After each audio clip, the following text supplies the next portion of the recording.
Hallo julle, Jaap hier. We kyk na hierdie Bybel, die Statenvertaling van 1637, is 'n Hollandse Bybel, wat het hy te sê oor die 1000 jaar vrederyk. So, ons kyk hierso by hoofstuk 20, vers 3. Ek gaan hierdie probeer lees, en dan bespreek ek wat hy sê hierso by punt 8. En wierp hem in den afgrond en sloot hem daarin en vir sy gelde dien boven hem, opdat hy die volke niet meer verleiden zou, totdat die 1000 jaren zouden geëindigd zijn, en daarna moet hy een kleine tyd ontbonden worden. Maar die punt 8 is waaroor het gaan, totdat die 1000 jaren. En dan bespreek hy hierso nou die drie groepe mense, wat wanneer hulle geglo het die 1000 jaar vrederyk begin het. Al drie idees sê dat dit het klaar vervul. Al drie die idees wat hy hierso bespreek.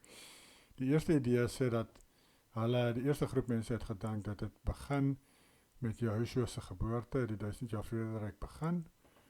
En dan die tweede groep mense hierso, ek gaan hierdie lees, om hierdie rede begin ander die binding van Satan, sodat hy nie meer die nasies mislei nie, van die tyd af dat Messias deur die prediking van die heilige evangelie en die krag van sy gees deur sy apostels die heidene nasies in die wêreld oral tot bekering gebring het, wat grootliks volbring is rondom die tyd van die vernietiging van Jerusalem en die uitwissing van die Jode. Dit wil sê rondom die jaar 70. So die tweede idee was, of die tweede groep mense het gesê, hulle vermoed die 1000 jaar vrederyk het begin rondom 70 na Christus. Dit is ook wat ek glo, want dit is wat die Bybel sê. In Daniël 7 sê hy vir ons duidelik, wie het regeer van die Romeinse ryk, toe Jehoshua se koninkryk begin het.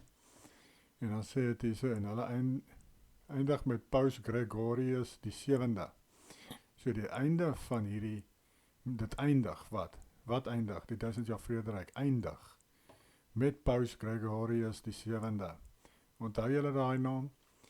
Toe ek vir julle die Geneva Bybel gewys het van 1599, het dit ook gesê in die voetnotas dat Pope Gregory the 7th, dat hy was die paus gewees tydens Lucifer se loslating. Nou hierso sê hy ook dieselfde. En hulle eindig met Paus Gregorius die 7de, wat 'n kragtige instrument van die duiwel was om die antichristendom tot die hoogste vlak te verhef en alle nasies hom te laat aanbid, wat rondom die jaar 1070 geheers het. Alhoewel sommige aangaande dan die derde groep sê, in die dae van Constantijn dink hulle, het die 1000 jaar vrederyk begin, hulle dink is so in die 1300s, en 250 jaar na Jehoshua se geboorte, so dit dan geëindig het so in die 1300s, die 1000 jaar vrederyk, dis wat ek bedoel hierso. Nou kom ons kyk gou na hierdie, ek het julle hierdie al gewys, maar wys julle maar weer. Pope Gregory the 7th, hy het paus geword 22 April 1073 tot 1085, so vir 12 jaar daar rond.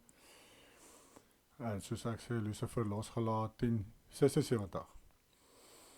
So die laaste paar jaar, so 9 jaar of so, het Lucifer hom gebruik om dan leuns in te bring of valse goed in te bring in die Rooms-Katholieke geloof miskien, maar ook vervolging van die gelowiges.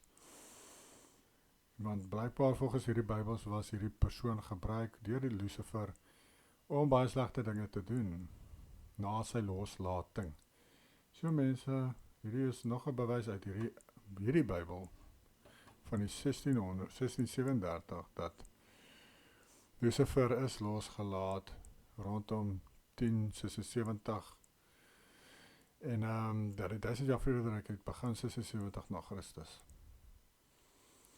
Daar's nog Bybels blykbaar wat dit sê, daar's ook 'n Duitse Bybel wat dit sê, 'n ou Duitse Bybel. So hier is 'n Hollandse Bybel wat dit sê, en dan het jy die Geneva Bybel wat dit ook sê. So lyk my al hierdie oorspronklike ou Bybels het dit gesê. Nou, hoekom lees ons dit nie meer vandag in die kerk, in die Bybels nie? Hulle het dit, lyk my, verwyder, hierdie inligting.